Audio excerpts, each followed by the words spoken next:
Okay. Thank you for watching. Here is another of my thoughts on a Kent Hovind debate. Of course, this is a very old debate, maybe even 20 years old. I'm not sure exactly. I'm sure it's more than 10 years old.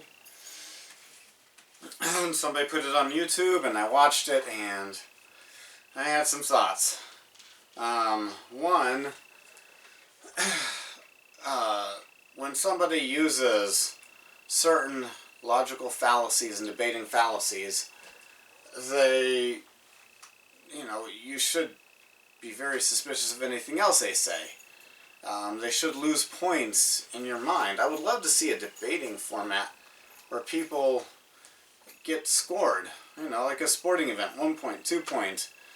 If something like that ever is set up, if I ever organize something like that, I will create punishments where you take points away from people who do these logical fallacies.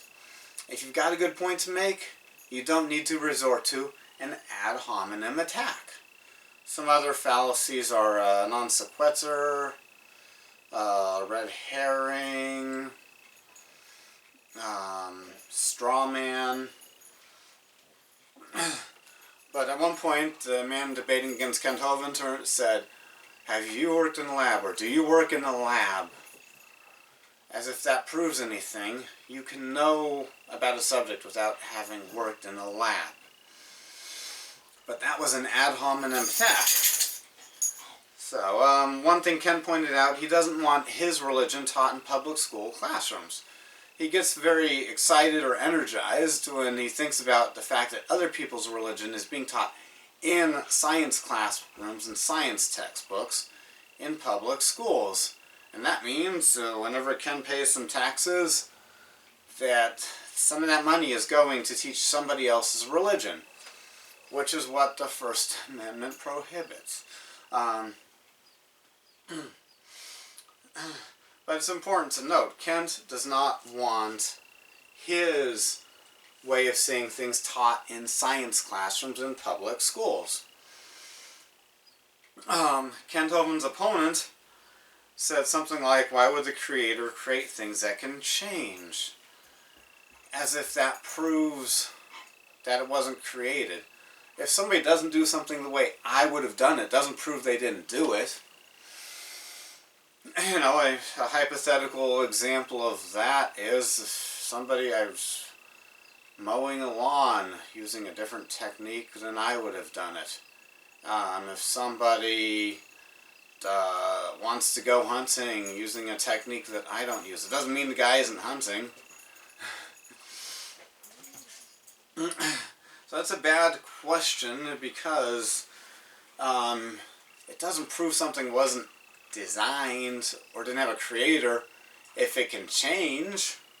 And if that was proof that there's no creator or designer, the fact that something's flexible and can change, in this instance they were talking about a bird that is going through changes that we can see right now.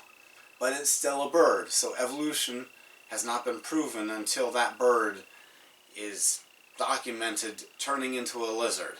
Until then, it's still the Bible being accurate that things are created after their kind and reproduce after their kind.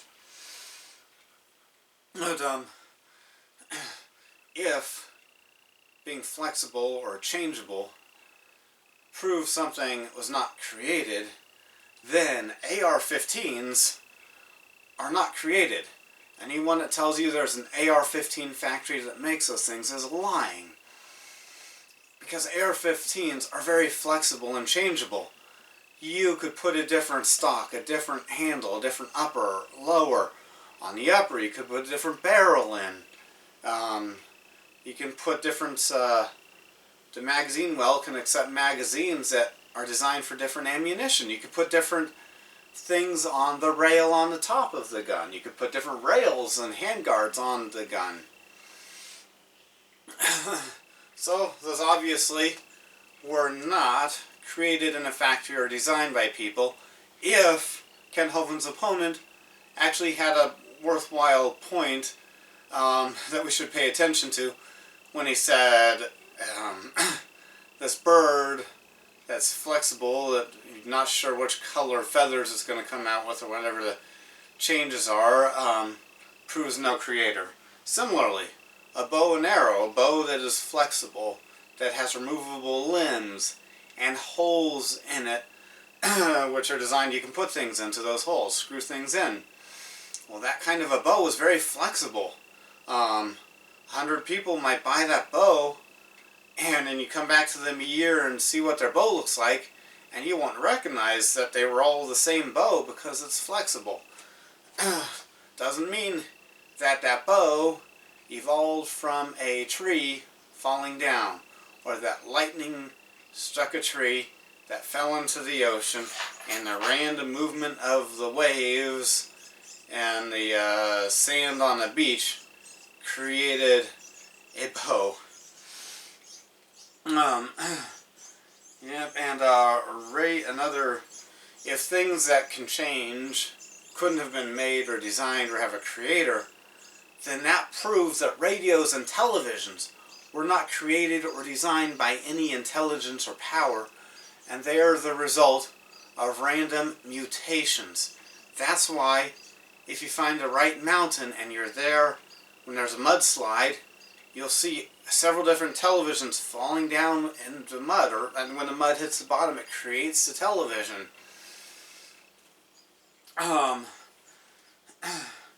Yes, Kent Hovind asked his opponent in this debate if carp and goldfish are the same kind of animal.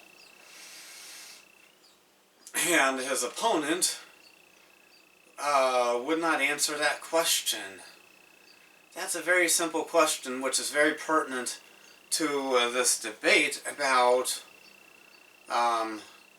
what is scientifically proven, about what we can say is a scientific theory, and what actually has happened and happens. And they're obviously the same kind of animal. And I'm trying to remember if they've been ever proven to be interfertile. They might be. But Kent Hovind's debate said he couldn't say if those are the same kind because Kent hadn't rattled off a definition of kind yet. That seems disingenuous to me to say a carp and a goldfish. Although I don't know if those are the same kind. Of course they are.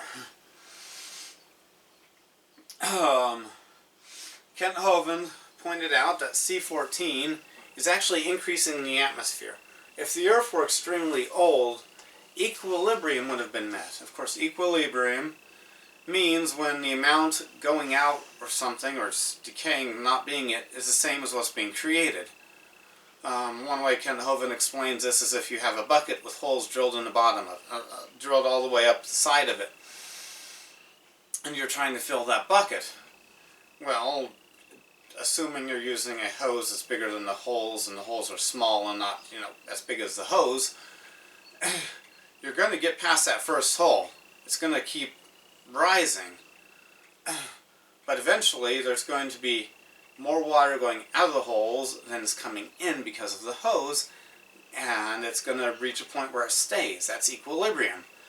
Well, C14 is created by the reaction of the sunlight, or the radiation or beams of light from the sun, with carbon dioxide in the atmosphere.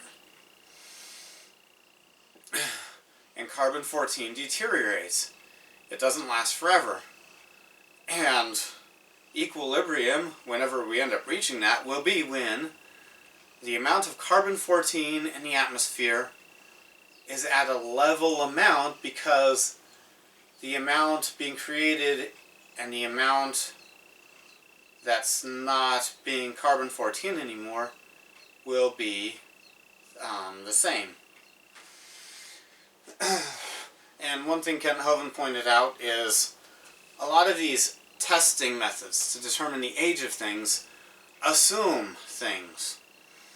Carbon-14 assumes how much carbon was there at the beginning, that we did not have different atmospheric conditions and different amounts of carbon-14 a few thousand years ago. The radiometric dating, uranium, lead, rubidium, strontium, what's the other one? Uranium, argon, potassium. Those assume that the rocks had a certain amount of certain chemicals when they were formed. But if we weren't back there to test it, we can't be certain about that. Let's see. Kent Hovind's opponent connected DNA sequencing and radiometric dating. His opponent made it seem like if we can do DNA sequencing, that DNA sequencing is like as reliable as radiometric dating. No, it isn't. The DNA is here now, so we can see what's there, and we can do another test, and we can perfect our testing, because DNA sequencing does not assume anything about the past, that we started off with this DNA a million years ago, and it's going to become this now, but radiometric dating assumes in the past there was this, and now we have, and the rock was like this in the past, and we know it, and so now we can measure the change, but we don't know.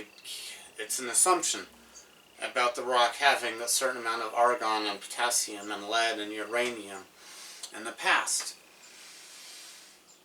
And one thing Kent Hovind pointed out is Kent Hovind does not dispute that we can do testing now to know how much carbon-14 is in things, and how much of these other chemicals and materials are in the rocks now. Kent Hovind believes that it's plausible for people to, come up with the right machinery to test and know how much argon and potassium and lead and uranium are in the rocks now. That's science.